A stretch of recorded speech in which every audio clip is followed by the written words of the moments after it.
we're going to start in 1 minute. We'll just let everybody click in and join us for this webinar. We're just looking out the window here. For those who don't know, we are based in Christchurch and we had a stunning sunrise. It wasn't visible because we had a lot of rain and cloud hiding it, but I'm sure the sunrise was there somewhere. So we'll get underway in a moment. And we've had a lot of registrations for this. And of course, performance reviews for employees and employers is pretty critical. So Kirsten's going to help us through that this morning. So I think we'll get underway. And it's a very difficult area for employers and employees to know what to do when it comes to performance reviews, and having a fair and equitable performance review process comes with lots of challenges. So today I'm pleased to have an expert in this area, Kirsten McLean. Welcome. And we'll spend about 20 minutes in this webinar just going through the key points. And if we have time, Kirsten will answer questions during the webinar. I've got some that have come in by email and some will appear on the screen. So if you want to lodge a question, just type it into the screen. You'll see a little panel on the right-hand side that you can ask questions. So now before we start, can I make a call out for our sponsors, which are E3 Business Accountants. And if it wasn't for E3, the Brainstorm Room probably wouldn't exist. And the Brainstorm Cafe, and I've got a cup of coffee here because it's a 10-minute break at 10 o'clock every second Tuesday.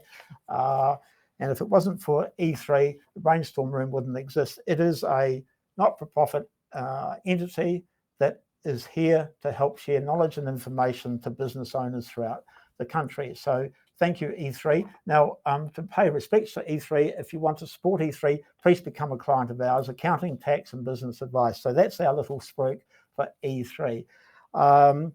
Now, we want to hear from Kirsten rather than me. And so Kirsten will spend the first 10 minutes of this webinar just talking through the core elements of performance reviews. So Kirsten, welcome. Thank you for being here. I know your time is very valuable and I appreciate you giving up half an hour or so to chat today. So just for a start, what should employers know and understand about performance reviews? Yeah, thanks, Jamie. Thanks for having me. It's good to be able to assist. I think the Brainstorm Cafe is a fantastic idea, so it's great to be a part of it. Thank you. Look, I think the first thing I'll say is there are two aspects to performance reviews. A lot of people think about performance reviews in the disciplinary sense, so when the performance has got to a level where actually an employer wants to take a disciplinary action. But sitting in behind that, and probably more important, is the quarterly, biannual, annual performance reviews that are part and parcel of an employee's employment. We see a lot of that probably more so in the professional services industry. They're a lot more structured. I know at my previous firm we did quarterly performance reviews. We had a really detailed performance review questionnaire that would go out to each staff member that they had to fill in and bring completed with them, and it would look at things like what challenges have you had over the last few months, what are your successes, what are your training needs, what are your ambitions and goals for the next six months, 12 months, 5 years, sort of thing. So it sets up a really good system to not only monitor where someone is at, but also to look at, well, where do they fit into the long-term future of the business, where are their training and learning needs, and where as we as employers can we help them with that. One of the things that we unfortunately see a lot of times is I will get clients who come to me, employers who are at the end of the tether because they've got an employee who's not performing, and they're unfortunately at the stage where they just want an exit, and so they're looking at sort of as a performance process within a disciplinary setting, the way to do that. And the first question I will always ask is, what is the background to the performance of this employee? So what discussions have you had? What correspondence has there been? Have you had meetings? How formal have they been? Has there been written sort of, descriptions coming out of those about what the expectations are and why they're not meeting them? And also a measure of key performance indicators. Do they have them? Are they clear? Do they understand what's required? And a lot of the time too, one of the concerns that a lot of clients will say to me is, we can't have those kind of conversations with our employees. And of course, the question is, well, why not? And there's a fear of personal grievances. Now, of course, the courts have been really clear about that a robust and or any performance review process, and I'm not talking about in a disciplinary sense, but as part and parcel of an employee's employment process and during the year, it is not something that normally gives rise to a grievance. It's a robust part of assessing the ongoing needs of the business, the role that the employee is undertaking, their abilities to perform that role, any areas for improvement and things like that. So that's a message that I just want to get across, is that you are entitled as an employer to have a robust performance process in place and to have those conversations. And look, sometimes they can be incredibly confronting because they are difficult conversations when you're having them with employees and offering constructive criticism. But if they're done in a way in which it then enables the employee to rectify those or to work on or to ask for some training or help, then generally we find that they can actually be really productive and constructive processes. So the first thing I would say is make sure that if you are going to do a performance process, that you have a really good setup for that. Questionnaires that go out beforehand, formal meetings, you record the findings out of that and the aims for the next 3 to 6 months, because then that puts you in a really good position if you get to 12 months in and performance is just not improving or it's becoming too difficult, then it's not such a leap or such a shock to go into a more formal disciplinary process. Right. One question here. I've got lots of questions, but first one, should a performance review be as a clause inside an employment agreement? Yeah, look, we always include them in the employment agreements that we draft for clients. You've got to be careful about setting up what expectations sit around and behind those performance review clauses. So it can be a little bit disheartening for employees where there is a clause that says every 6 to 12 months they will have their performance reviewed, and they've been there 4 years and never had one. I've found, and as I say, in my old firm, I dealt with a lot of the performance reviews for the team, and a lot of them get a real positive buzz out of them. They like to hear where things are going well, and they like to have their work on. So if you have it in your employment agreement, stick to it. Put them on the table, have them on a regular basis, make them annually so that they're not too onerous if you're a business that just doesn't have the resources to do them. And also, in terms of the clause in the agreement, just be mindful not to set up unrealistic expectations, because a lot of employees will see a performance review clause and process as a means to get an increased salary package or an increased hourly rate. So, we'll always give it a rider that it doesn't necessarily result in one. But again, if you take the surprise element out of those processes, an employee will understand if they're not performing because they've had those discussions and it's not a shock to them at the formal stage. So you mentioned expectations as against KPIs. Now, a KPI, key performance indicator, I guess is something tangible and measurable. Yes. Who sets those? Do you sit down with your employee and go and jointly set key performance indicators? Yeah, look, a lot of businesses do that. Obviously, where there's issues of dispute or where there can't be agreement, ultimately it sits with the employer because that's the KPIs that they sit around that role. And, playing into that is the expectations that they would have of someone of that employee's level of experience and qualifications, if they need qualifications, and time in the job and things like that. But I think, again, it's that good faith process within an employment setting, in that if you're going to set KPIs for an employee, they should be part of that process. So even if you draft them up, you should be giving them to the employee to say, look, this is the kind of KPIs that we want to set for this role and for your next performance review. What are your thoughts? Have you got anything else you want to add? I think the one thing that probably we just need to be really clear about is where you are using key performance indicators, make sure they're clear and they're not woolly, and make sure that they're clearly measurable. So there's been a couple of cases recently that have come out around the vagueness of key performance indicators when looking at a discretionary bonus payment. And in one just recently, the court basically said that they upheld the employee's grievance because the KPIs were so vague and woolly that the employee was never going to be able to achieve the bonus. So if you're doing bonuses and they're based on KPIs, have a review of them at the moment. Make sure, feel free to reach out and get some advice around, are these clear enough? Are they measurable enough? Because you can fall over if they are vague and the employee doesn't actually know what's expected. So how do you handle an employee that's very good at the intangible, almost the ones that are very hard to measure? They're very good at teaching or coaching. They contribute a lot to the business as far as the culture of the company? How do you measure a person like that? Yeah, look, it's sort of, and it's a typical lawyer speak, but often on a case-by-case basis. You're allowed to speak it's, like a lawyer. I guess it's a force of habit, but it really depends, and that's where I think getting some advice before you put some KPI structures in place is also really useful, because often people think, well, they measured it on budget or financial performance, but there's so many other things, and we would often set key performance indicators which relate primarily to what the employee is doing in their role. Then also some key performance indicators about how they relate with their immediate team, how they relate with clients.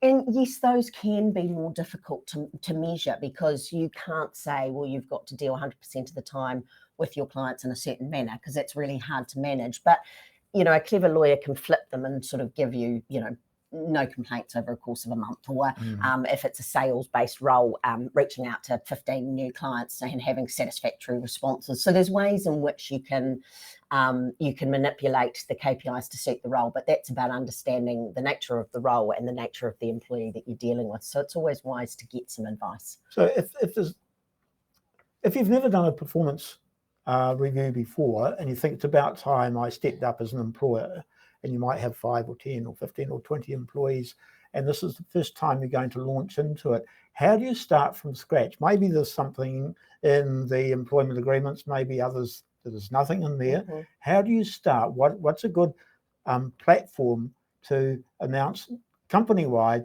that we're going to start performance reviews? Yeah, look, underpinning the whole of the Employment Relations Act is obviously that consultative approach. One of the things, and again, I'm mindful of not plugging services, but have a discussion with your advisors. So get an understanding about what it looks like, and also get some details around what the performance process is going to be like. Because of course, if employees have not been exposed to that sort of process before, they're going to have a whole lot of questions. And also it's about ensuring that you get the messaging right, so that this is a really positive step for both parties. Some employees will feel that it's confronting, or that it's being put in place to highlight their shortcomings. So it's about getting that messaging right, that, as a business, you're important to us. We want to look at training needs. We want to look at where else you could grow and go to in the business. And in order to do that, we're going to roll out a performance review process, but it is not a disciplinary process. It's a process that we want to use as a positive, constructive way to enable both of us to understand the role and to see where it can grow. And also, it's a really good discussion. And I talk personally, we've got someone in our office at the moment who's been on reception, always been really interested in accounting, and raised that at her performance review. She's now studying accounting, has just moved from reception into a trainee accounting role. So that's the kind of nature of what performance review processes are all about, untapping people, employees' desires and wishes within the organisation, and where they might have a skill set that's not being utilised. Now, before you mention the word template, yes. Where did templates start? If you've got a template and maybe you think it needs a refresh, where do you start? I know you're going to give yourself a plug. That's fine. You're allowed to do that. Absolutely, but we can help with that. Look, there probably are on the employment websites there. So the government employment website, there's probably some template builders. So I know they have them for employment agreements. I guess the first step is understanding the purpose and intent behind a performance review, because you can have all the templates and you can have all the draft contracts, but if you don't understand the implementation process and the idea behind them. So I would start with a discussion. If you've got a business where you've got internal HR support, have a discussion with your HR people about, well, how do we go about this?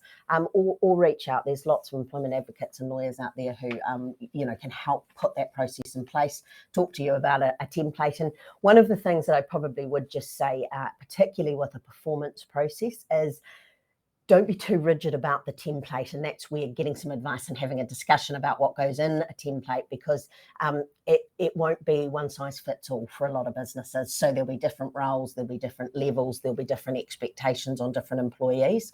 And you find if a business rolls out one standard template, a lot of employees will find it not a very helpful process because it doesn't fit them. It doesn't fit their role. It doesn't fit what they do for the business. So it's about thinking about the individual employee and the role and their position within the business, rather than just a tick list of questions that could be applied across the board. Kirsten, here's an interesting one, and it proves that you have international acknowledgement, because we have a question coming from Melbourne.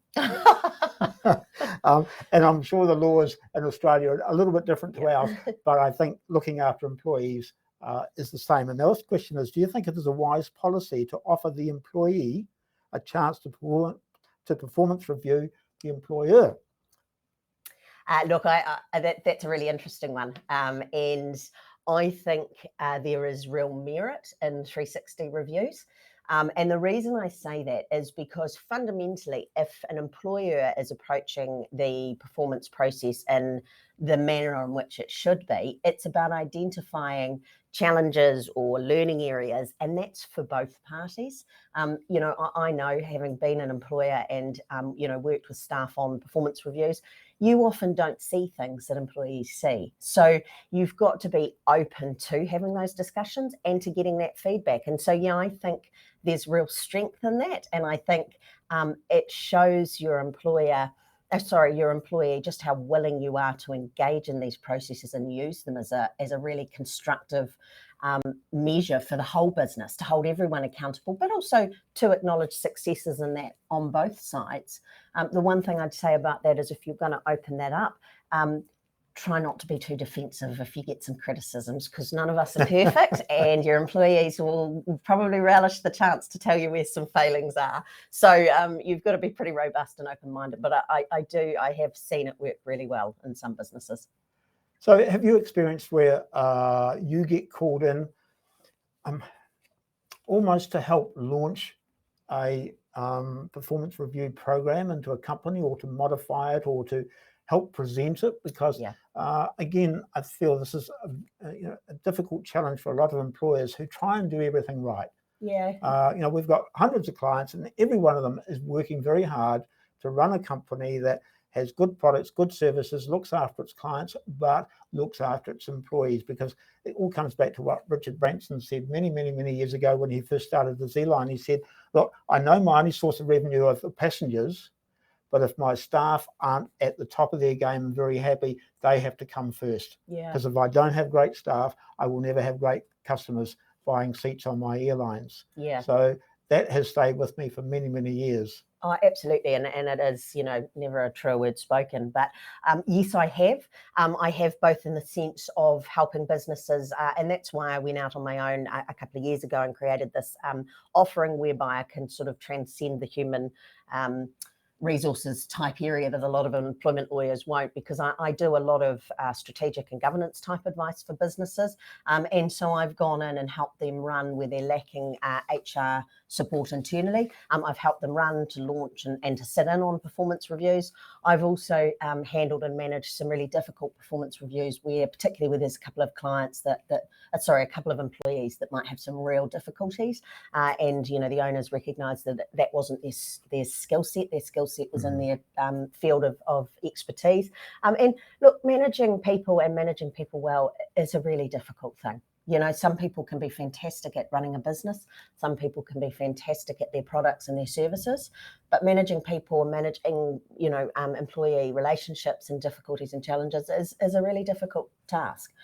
So yes, it is something I've been called in to been involved in and help businesses sort of process through that. I've also obviously been involved in a lot of the disciplinary end of things. So when performance improvement plans are in place, but with an indication that if things are not drastically improved, then termination could be an outcome. And those are the real challenging processes. So we get called in a lot to deal with those. Now, for those who joined us late, or those who've had to go early, there will be a replay available, and we will send this out later on today.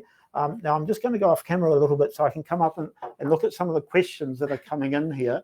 And one from Chris. Hi, Kirsten, can you talk a bit about the importance of linking the performance review process to an employee's position description, defining expectations, and monitoring achievement relevant to them? Thanks, Chris. What was that last bit? Monitoring a what and relevant to them? Defining expectations and monitoring achievement relevant to them. Look, job descriptions are an interesting one. A lot of businesses don't have job descriptions, and in the past they often didn't have a lot of relevance. I absolutely think there is and there should be a strong correlation between a job description and a performance review process. And I'm doing it with an organisation I work for at the moment, and we are transitioning across to employee status for their current contractors. And as part of that, we are drafting up robust and detailed job descriptions, and alongside it, some key performance indicators that are pulled from that. Because if the two documents don't talk to each other, it's very hard for the employee to understand why they're having key performance indicators that don't relate to their job description, because that's fundamentally what they're employed to do, within reason of other tasks that are asked. So if you are a business that is looking at rolling out or engaging in beginning a KPI process and a review process, then make sure your starting point as well.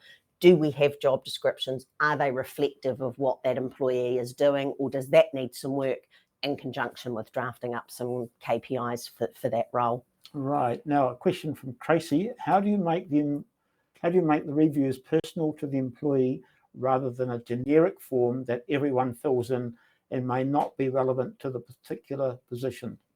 Yeah, and look, that's something I just touched on a little bit earlier about being really careful about just using pro forma forms. And I think that having bespoke individual performance review forms and processes is vital, because what you don't want is the employee to come out disengaged and feeling like, well, they don't really understand what I do, and so I'm getting nothing out of that. So it does take some time at the front end to go, okay, we've got these 5 roles. They're all very different. There'll be some across the board performance indicators about how they get on with colleagues, how they talk to clients and things like that. But then individually, and it will tie in again, as I say, with their job descriptions. What is Mary, for instance, what is her role about? What do we expect of Mary in that role? Where do we want to see Mary get to? And that's where you would craft Mary's performance review plan to suit Mary. So while there is some merit in some generic questions, I always say to employees, stay away from those pro forma cookie cutters, because if they don't work, the whole process really just gets undermined, because it's very impersonal and it's not tailored to get what you're supposed to get out of these processes, which is really constructive feedback for that employee. Kirsten, that's been wonderful. Look, we're just over our 20 odd minutes, so we better wrap it up. Now, Kirsten, if questions came in later, are you happy to answer them via email later on in the day or the next couple of days? Yeah, absolutely. All right, yep, that would be wonderful. So if you've got any questions for Kirsten, please send them in, and we'll make sure that Kirsten gets to see those and answer them over the next couple of days. Kirsten, that's wonderful. Look, I've learned a lot just standing here today as an employer, because I'm always thinking, I've got to do better, I've got to engage more, and it's easy to beat yourself up. But you've actually been very helpful today. So I've learned something from you, and I'm sure our audience has picked up a lot from that as well. So thank you, Kirsten, for your time today. It's been very much appreciated. So get those questions in, and we'll make sure that Kirsten gets them and answered to you. So we've got another webinar coming up in a couple of weeks' time, and we'll let you know what the subject of that one is. But it'll be, again, very business focused. Thank you again, Kirsten. Welcome. And thank you, audience, for being with us today.